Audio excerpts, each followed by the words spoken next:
Hey everybody, welcome to the second installment of 96 Pounds. My name is Scott Jadlinski, and this is my video blog where we're going to talk about your journey to health and kind of my opinions, quips, really just the way I feel about how I lost 96 pounds over about a year and a half after being about 300, between 290 and 305 for the 10 years previous. So in honor of Valentine's Day, we're going to talk about three things, but because of Valentine's Day, first of all, we're going to talk about relationships. So what in the world do relationships have to do with being healthy or healthier or whatnot? It's probably the most important thing there is, bottom line.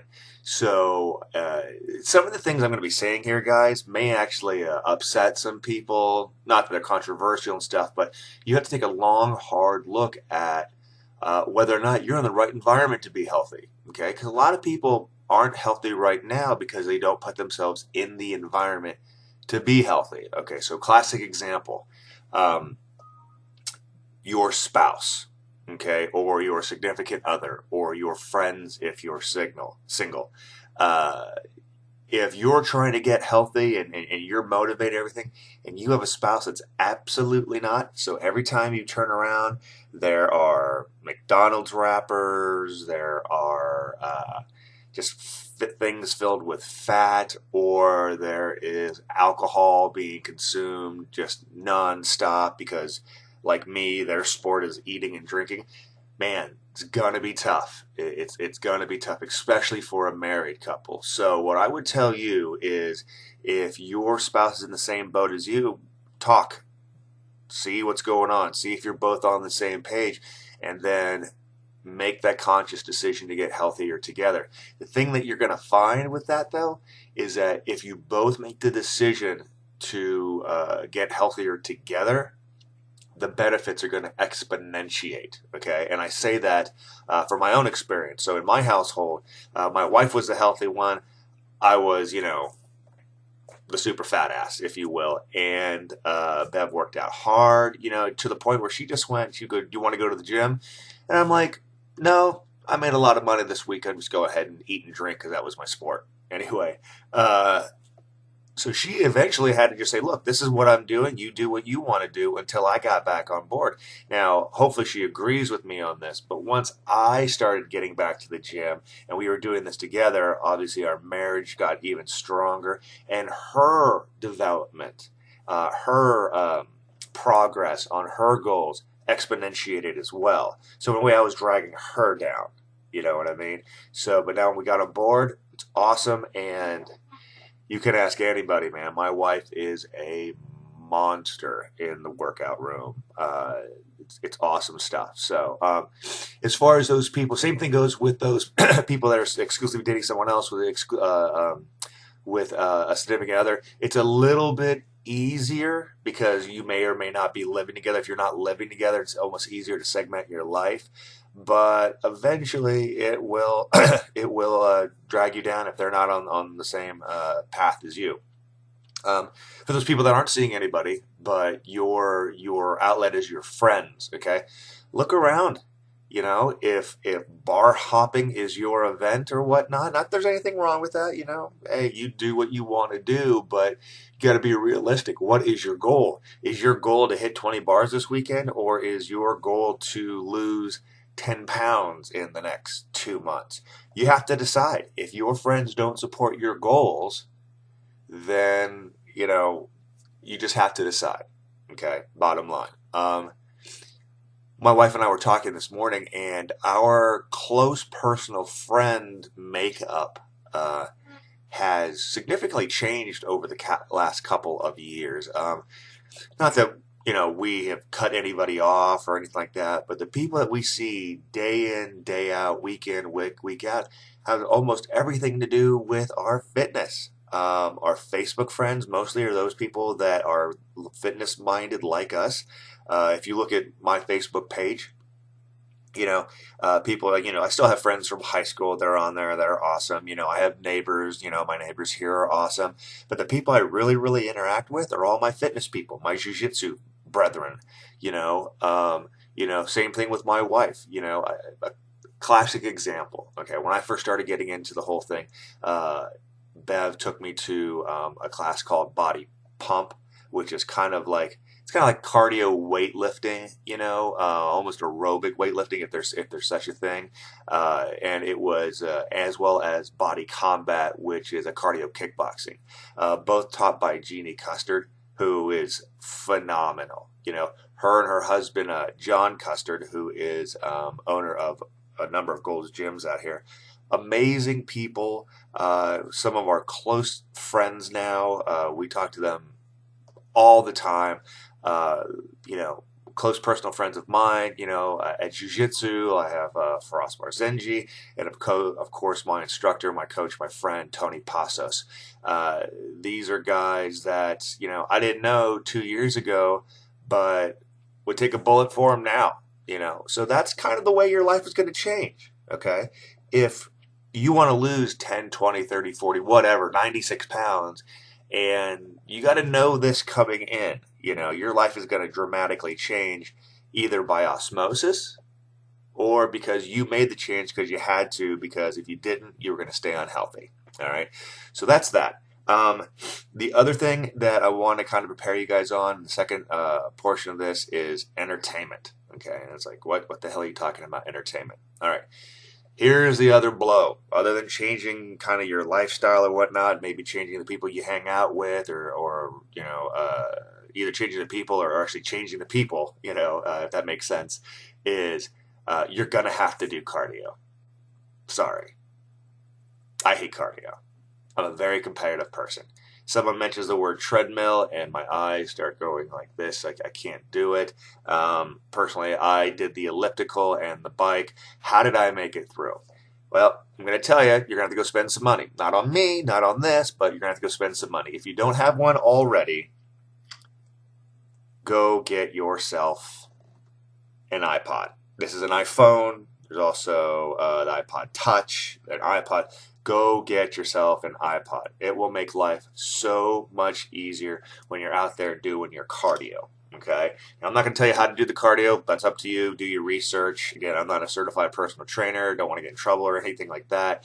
But get an iPod for a couple of reasons. iPods today are awesome. Not only can you listen to the music that you like, okay, you will find that your cardio will go by 100 times faster when there's a song that you like on, okay? But you can also put video on there, which is unbelievable, okay?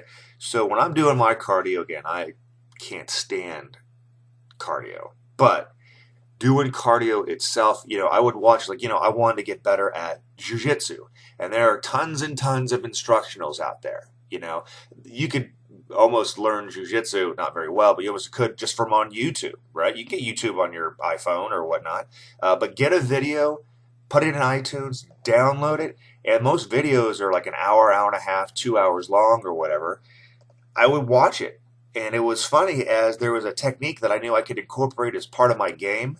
I got more excited. I started working harder. Next thing I know, I just burnt, 300-400 calories in a 20 to 25 minute session, and it was a blast because the video was reminding me, or this powerful song that I like was reminding me of my goal and helped me get there that much further.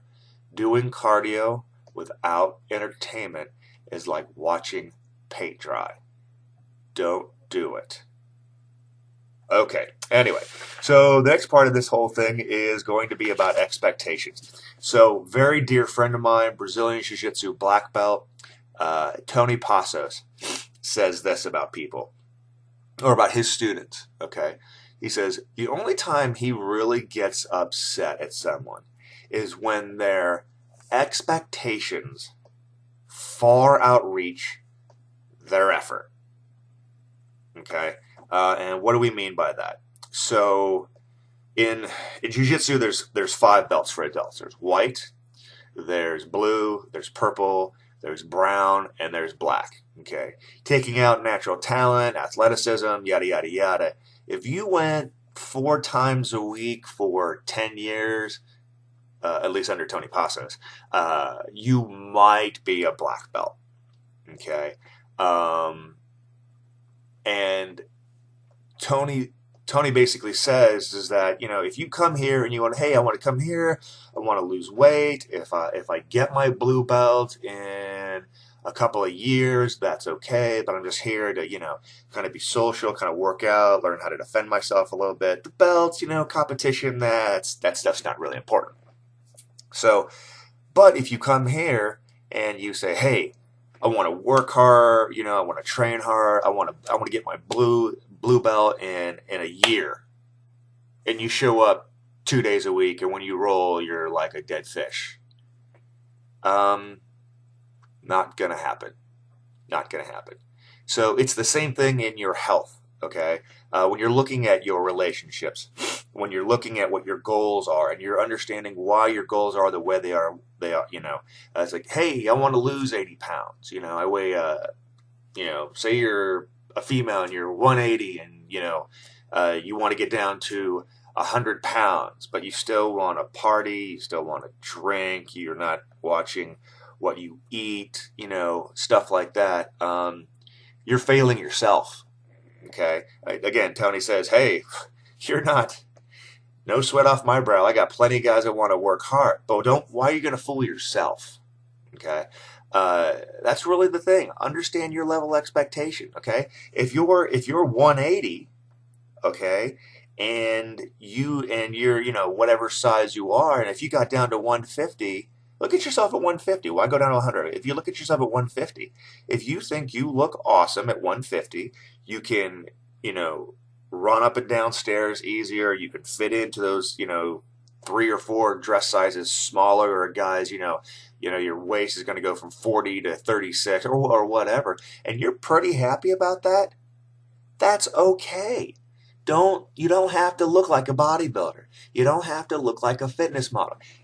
And I'm going to tell you, look, I've known bodybuilders, when I was younger and stuff like that, and fitness competitors, and they look great, man. Everybody wants to look like that with a six-pack and stuff like that. I will tell you that, in my opinion, they're kind of miserable people. All right, maybe they are, maybe they're not. I'm just saying, to get down to 3, 4, 5, even 5% body fat, that's rough. That is rough. The lowest I ever was 209. I think you've seen that picture. Actually, in that picture, I think I was on my Facebook page. I think I was. I'm going to say 216, 217. I had the abs going and all that other stuff. That was good. That was for competition, though. Was I comfortable? Am I comfortable at 220? Oh, yeah. I'm real comfortable at 220, right? And that way, if I need a couple of extra pounds to get to my weight class at jiu-jitsu competitions, that's okay. So hey guys, I'm just going to go ahead and end this session with a couple of shout-outs. I want to thank my wife for being as supportive and as motivating as anyone could ask another person to be. Again, there were a couple times in my life where I was not a good person, and she hung with me, and I love her to death. Happy Valentine's Day, honey. I want to thank Tony Passos, my friend. You're an incredible motivator, an incredible philosopher as well. And again, thank you for all your help and your mentorship. And again, thank you to Jeannie Custard. She's an instructor over at Gold's Gym for body combat, body pump, and now body flow. We take with Vicky at Body Flow on Sundays because of our schedule. But awesome person. Thank you for all your help, guys. Last thing is that there's going to be a slide after this, or a little pop-up after this, with my Facebook page, facebook.com/96.pounds. Come check it out. And my email address, 96pounds@jadlinski.net. If you got any questions, any stories, anything like that, I'd love to learn from you guys as well. Please feel free to drop me a line, reach out to me. Thanks, and have a great week, guys. Bye.